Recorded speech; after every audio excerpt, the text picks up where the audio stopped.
Hello, thank you for tuning into my channel. It is Finish It Friday for Friday, July 7th, 2023. So if you want to see what I've been working on this week, please stay tuned.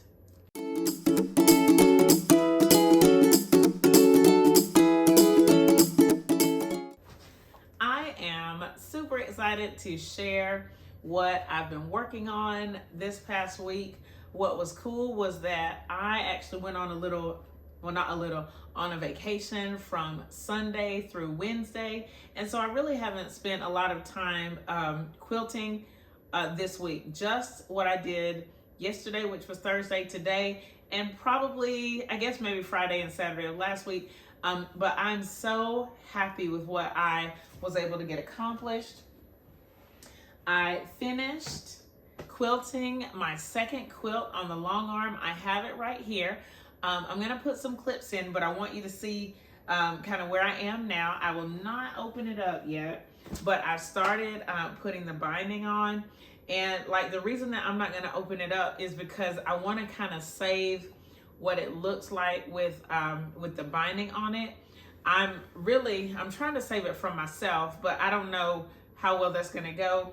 But I have the quilt folded. If you follow my channel, I usually, when I do the binding, I fold it up and then I kind of get a little gratification as it's being finished. So it goes from raw edge, which you can see like down here in the middle, and then it'll go to finished edge, which is right here. So eventually it will be all finished and then we can look at it. But I do have a couple of clips here, both for the quilt that was on the Longarm and my quilt back. So I'm going to insert those here and then I will show you what I want to work on next when it comes to the Longarm.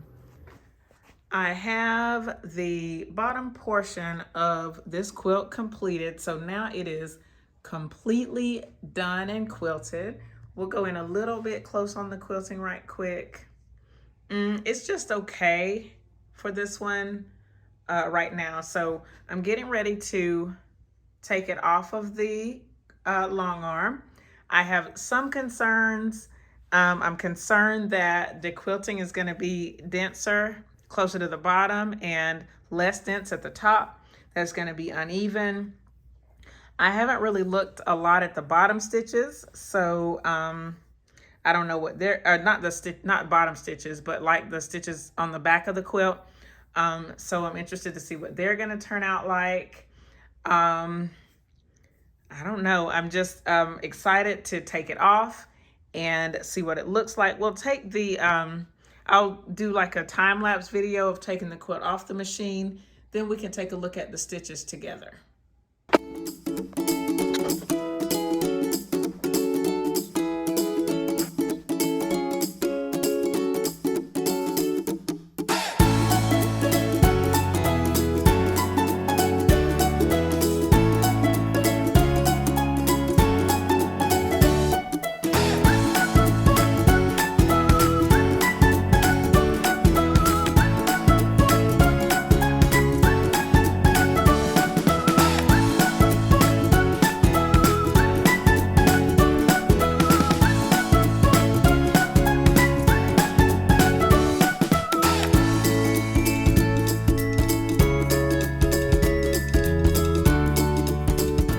So here is the finished quilt on the, I pulled it off of the Longarm. Here, let's see. I was right in the one concern I had about the quilting being a little less dense at the top, but ultimately it's not super different. You can see as I go down, it's not too bad, I guess. So I'm pretty happy with it. If we look at it here in the white, so like, oh, look at that. It's so nice. I'm very proud of the work, but like right here, you can see how big those are, how big the swirls are. And then down here, they're a little bit smaller. But ultimately, I don't think it's gonna matter because once it's washed and everything, it'll scrunch up nicely. What let's see, I'll take a quick look at the back of the quilt just to see, but I don't think that we'll get a really accurate picture until I cut the edges off. Let's see, like you can't even see the quilting here. And I think that's kind of the goal. I didn't vary the thread color. It's the same in the top and in the bobbin, but this quilting kind of echoes the swirls that are in the fabric, which I think is really perfect. So I'm pretty happy with it, and there are no major tension things that I can see. I think that I got a setup now that's going to work. So I'm very excited. I'm trying to zoom in and see if we can see the quilting, and I just can't see it here on camera. But I'm really happy with it. Let's go back to the front of the quilt, or the top of the quilt, one more time. And we're gonna cut the sides off and then get ready to put a binding on. Here is my progress on the quilt back. I am pretty happy with it. Let me show you what I did this week. I only had like 2 sessions, but I was able to work on this section here on the right, and I have it all the way stitched together. So let me show you where the seam is going to be that joins these right here. Okay, so I have all of these pieces joined.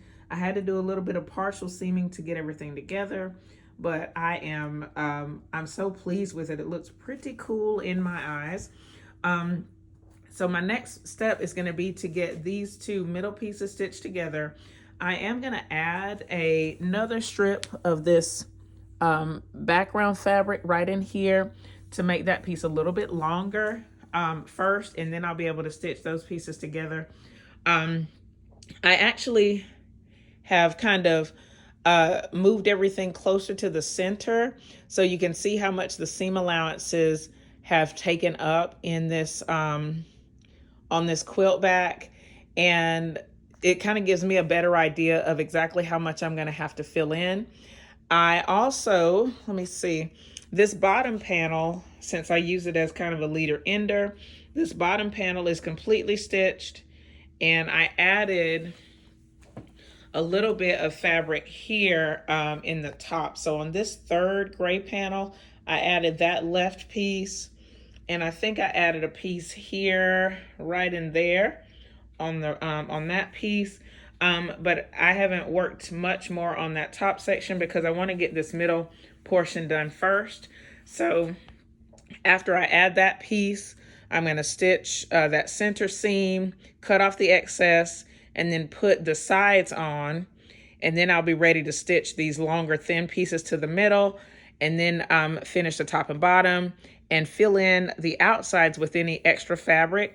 And I was worried at first that the seam for the top and bottom was going to line up with the edge of the quilt. But then when I moved everything in, it reminded me that it will not. And so I'm not really concerned about it once I have to quilt it. But I'm really happy with it. It is so cool, and it's kind of like a little improv piecing action. And I'm just really happy with the way that it's coming together. I am so proud of the work that I've been able to get done with the long arm and with that quilt back. I am just so ready to see all of these projects come together. This quilt I'm really especially proud of right here because it's going to be a gift for a friend. Can't wait to share that with her. Hopefully it'll be done within the next week so that I can take it to her. So now my long arm is over there, and it looks a little pitiful because there's nothing on it. I was thinking today about what should be the next project for the long arm, and I'm not really sure that I should be doing that yet because I'm still working on this one. But either way, I have a commission that's coming in the mail in the next few days of a shirt quilt, and so I have been thinking about being able to quilt t-shirts on the long arm and what that's going to look like. And then I reminded myself that I have a t-shirt quilt that I have not finished. So I'm going to show that to you here. I'll zoom out just a little bit so you can see it. This is a quilt that I made, I don't think it was last summer, maybe a couple summers ago as a part of Vlogmas in July. But I will link that video in the iCards right there and in the description so you can go check that out. I think there was a series of videos that I made for this, this quilt. And so I have the quilt top done here, and then I need to make the backing, and I need to do the binding, and I haven't done either of those yet. I'm not sure why. Well, I think I have an idea why, but I'll explain that in a minute. So this is the quilt. I may need to zoom out just a little bit so that you can see it. I wonder if I should try to put it up here. I don't know. So this is the quilt here, and it is t-shirts from the school where I work.